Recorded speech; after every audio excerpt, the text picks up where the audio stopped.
Thank you so much for staying with us. Now, let's turn our attention to one of the topical issues of the day. Within the past 7 years of President Muhammad Buhari's tenure, Naira has declined significantly from about 196 Naira to a dollar to 420 Naira at the official market. The black market has recorded a steep fall, with the currency falling to above 600 Naira to a dollar. However, according to data posted by FMDQ, where Forex is officially traded, on Tuesday the currency opened trading at 420 Naira 71 kobo and closed at 420 Naira 27 kobo to a dollar at the close of the day's business. The figure implies a 1 Naira 6 kobo or 0.3% appreciation from 421 Naira 33 kobo it traded in the previous session on Monday. Amidst the coronavirus pandemic that affected oil revenue, the Central Bank of Nigeria in March 2020 alone devalued the currency 3 times, putting immense pressure on the nation's reserves. Meanwhile, Nigeria's inflation rate spiked to an 11-month record high in May 2022, hitting 17.71%, representing its 4th consecutive monthly rise in the year, with energy and food prices rising to record levels. While Nigeria's inflationary pressure cannot be isolated from the global energy crisis, food supply shocks, and global inflationary uptrend, Nigeria seems to be bearing the brunt of the spike in commodity prices. Now, let's dissect this inflationary pressure vis-a-vis the increase in the value of the Naira as President Buhari rules out quick unification of rates. Joining us to discuss this further is Olusegun Okwande, Chairman, Ikeja District Society of ICANN. He joins us now via Zoom. Thank you so much for joining us, Mr. Okwande. Good morning, Bolanle, and good morning to our viewers this morning. Thank God it's Friday to be here. Thank God it's Friday. Well, the President Buhari, says the local unit is still susceptible to external shocks, and allowing a devaluation towards unification will affect Nigerians. Of course, he said this in response to Bloomberg on why the government has not heeded calls from the IMF and the World Bank to unify the exchange rates at the official and parallel markets. What are your thoughts on this move by the president? Yeah, well, you and I understand that the president has his advisors who are actually there to give him, advice on certain economic issue. And don't forget that the vice president is the chairman of the economic think tank that is actually talking. But my challenge has been that the two has not been talking in the same direction. Because there was a time the chairman of the economic summit was saying that let's actually unify our currency in such a way that we know that the forces of demand and supply is what plays out. In your prologue that you read at the beginning, you said the rate at the exchange where it's being traded is about 400 and something naira to a dollar. Yes. Yeah, 420 naira to a dollar. But you and I understand that that's not what is obtainable, because how many people have access to the dollar in exchange at the primary market that we're talking about? Majority of the people goes about to get this dollar from the black market, from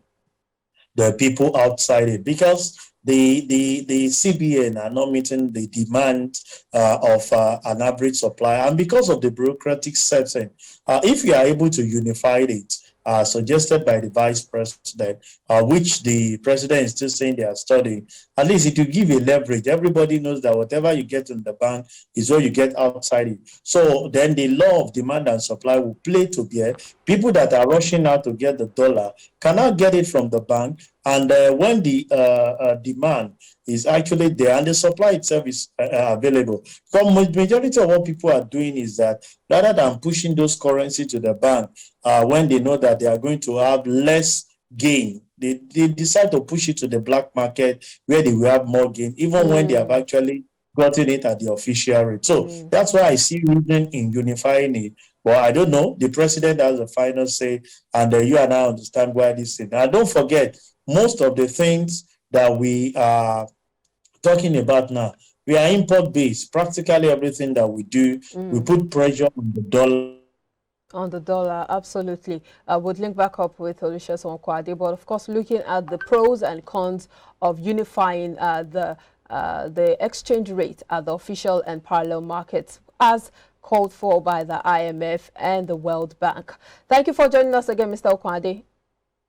My pleasure always. Okay, so you just touched on the importance or the advantages of unifying the exchange rate at both the official and parallel markets. But I would like us to look at one of the major reasons that President Muhammad Buhari gave as to why they are not, moved toward, or they're not moving towards unifying it at this time. He says that they are not going to unify it until they're able to get the nation's refineries working and they're able to push production up when it comes to crude oil and agricultural products. Where do you see all of this going? Is it feasible? How soon is it possible? That's the question I was about to ask, but you took it out of my mouth. The last 7 years has been one of the cardinal points, and we are not, to me, it's personal, I may not be as much as I feel I'm in the public space, may not have a preview to certain information. I don't think, to the best of my knowledge, we have direction in the path of how the refinery will be resuscitated, or the ones that they promised to give newly will be there. We've been having some of these things, going through maintenance turnaround without producing one single barrel of crude on a daily basis. And meeting up the OPEC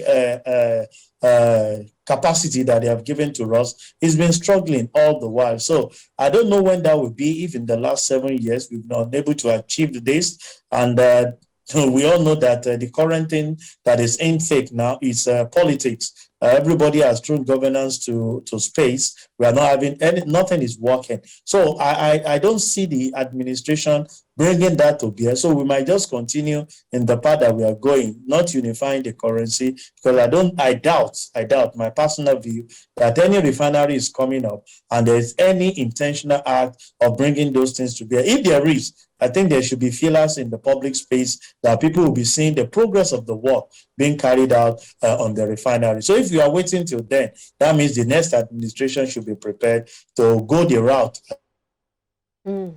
Okay, so it means that we have about a few months. Okay, go ahead. Mr. Okwade? Okay, we lost the audio connection with Mr. Okwade, but if you're saying that we should have to, or we would have to wait for the next administration to see that happen, it means we have about, say, 10 months to look at before we begin to see that happen. And the question would be, what exactly is this administration doing to, because if we're waiting for the next administration, at least this administration should already be doing something in that direction, so that we know that in the next few months or in the next administration, we're able to get results in that direction. Mr. Okwade, welcome back. Okay, we've not linked up back with Mr. Okwade, but of course, we're still looking at... apology for that network issue. I'm with you, Bolani. Okay, please go ahead. So I said, I don't know how long that will linger, but from my own perspective, I think it's the next administration that will be preparing, if the excuse being given by the president to unify it is until when we have our refinery functional.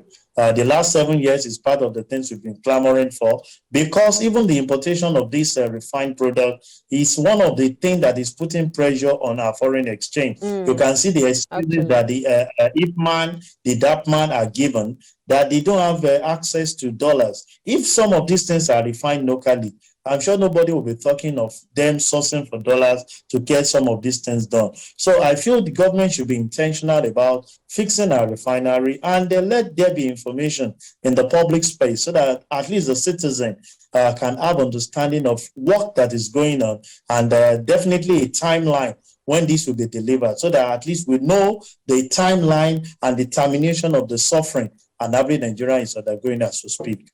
So you don't see this administration being decisive about this issue of unifying the exchange rate in the official market and the parallel markets? I don't see, going by the reason given by the president, that until when we have the refinery functional and the crude oil level being increased. And what is not being achieved in the last 7 years, I doubt now that it's about politics, that no governance activity is going on, whether it's going to be achieved.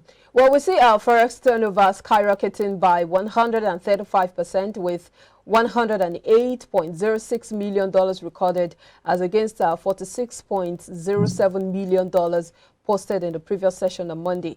Does this have any impact on inflation?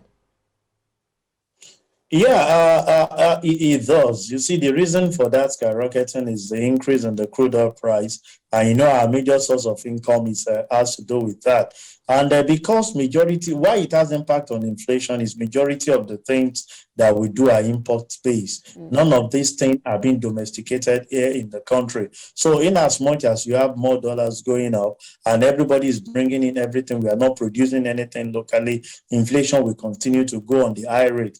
You and I understand what the businesses are facing with the cost of energy and food. These are basic things that an average nation needs to work on. If there is energy, most people will go the route of having more production. And if there is food, at least you've taken care of certain things. But because of the civil unrest in the nation, a certain part of the country, it has actually affected business. Businesses are dying.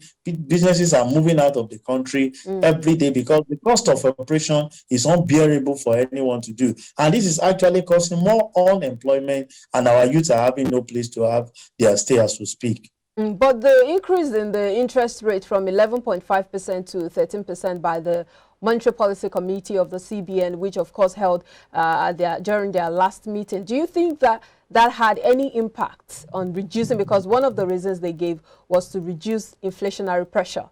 Do you see that happening? I doubt if that will be. You see, most of the time we talk on this monetary and fiscal policy, and you ask yourself how many of it has impacted an average citizen. You see NBS reeling out figures that is really unbearable, and they will say certain things has increased with marginally 1%, 0.5%, and you ask yourself, is it the same price that you buy a cup of beans this time last year that you are buying it now? Is it the same cost that you buying rice? I'm talking of even food. So you discover that the figures are not sinking in line with what we have. So all right. Yes, that's Olusegun Okwade helping us make sense of the current situation as regards the merging that has been called for by the IMF and CBN. IMF and the World Bank talking about merging the currency or the forex rate at both the official market and the parallel market. And of course, he's been talking about the impact of inflation on the price of food items in the market. Thank you for joining us again, Mr. Okwade. My pleasure always, Bolanle, and have a wonderful weekend.